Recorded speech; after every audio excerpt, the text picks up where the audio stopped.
Hey guys, it's me, Frames. In this video, I'll be explaining how I beat the World Stars Game 4 in under 10 minutes. To start off, I get this key and pause to enable autosaving and load the game. This is called a save warp. It takes me back to the checkpoint while I keep the key. This works because enabling autosaving will immediately update the save data, so I can pretty much save anywhere I want. Here's another save warp. I get the key and go back to the last checkpoint I touched. Now another thing that gets saved is the current area that the player is in. So if I enter a new area without touching a checkpoint inside it, I can save warp to a completely new checkpoint. And this gets me to the conveyor section early. And coming up is 1C1 skip, where I get into a certain position and abuse the edge of the screen to jump over a gap and skip the entire room.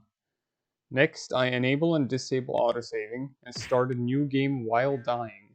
The death animation continues while the game is paused and is preserved into a new game, which skips the entrance animation. I also went straight through the door. This works because I've already gotten the first key once, which makes it so that next time I start a new game, the collision of that one door will not load. And also, right now, I can't save warp because it's important that the next time I load the game, it'll be in B1. You can consider all of this as taking place in a separate save file because I disabled autosaving and none of this is overriding my previous data.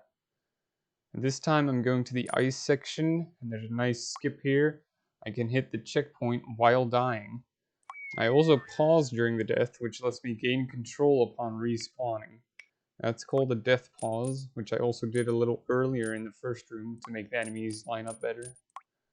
So I'm heading towards a key that will activate the cutscene of a door opening in a different room, and I'm going to load the game during that cutscene, which is called a center warp.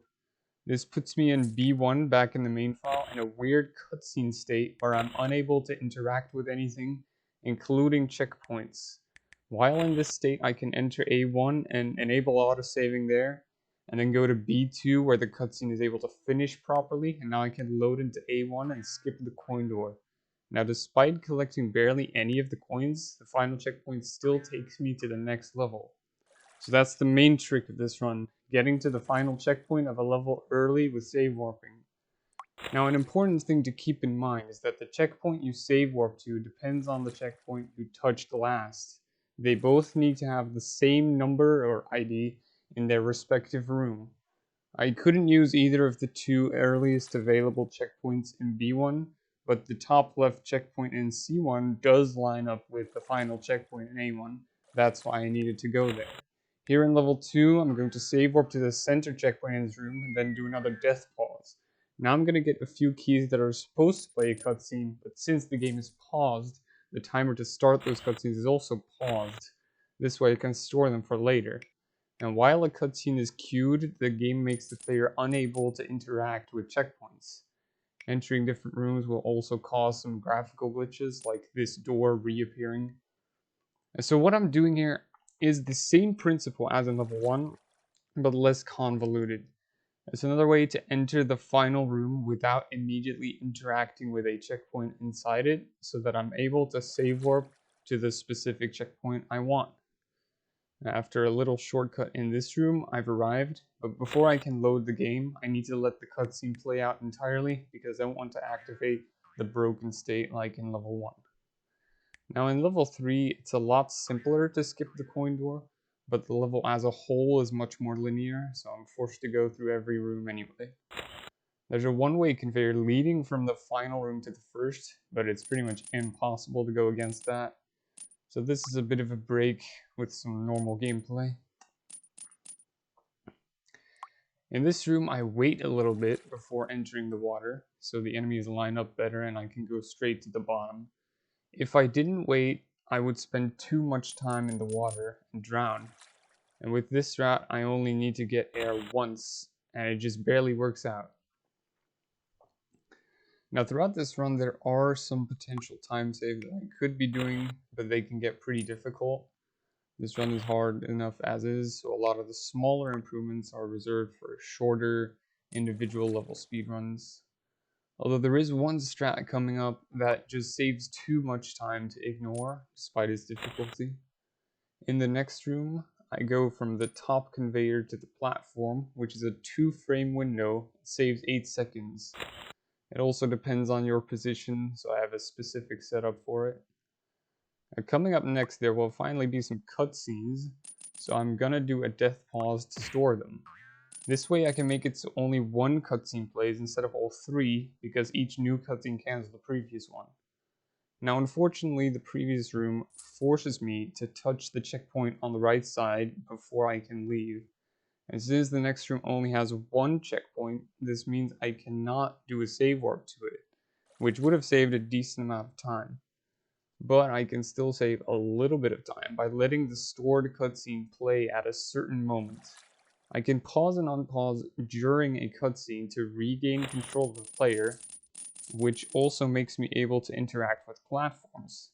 Since the cutscene is showing platforms, I can get a weird interaction to happen, where the movement that a platform does is applied to my position, which will teleport me upwards just enough to get here early. Platform teleporting is very complicated and there are many possibilities, and it will show up a few more times this run. Then here's the comparatively trivial coin door skip. It's already naturally set up to work without shenanigans. In level 4, I'm taking the somewhat unconventional route of going to the left first, and take note of these fast platforms, they'll come into play later. Down here, there's a normally useless key that opens a door in the first room with a cutscene. The key is on top of the second checkpoint in this room, which lines up with the final checkpoint, so I'm going to be storing that cutscene with a death pause.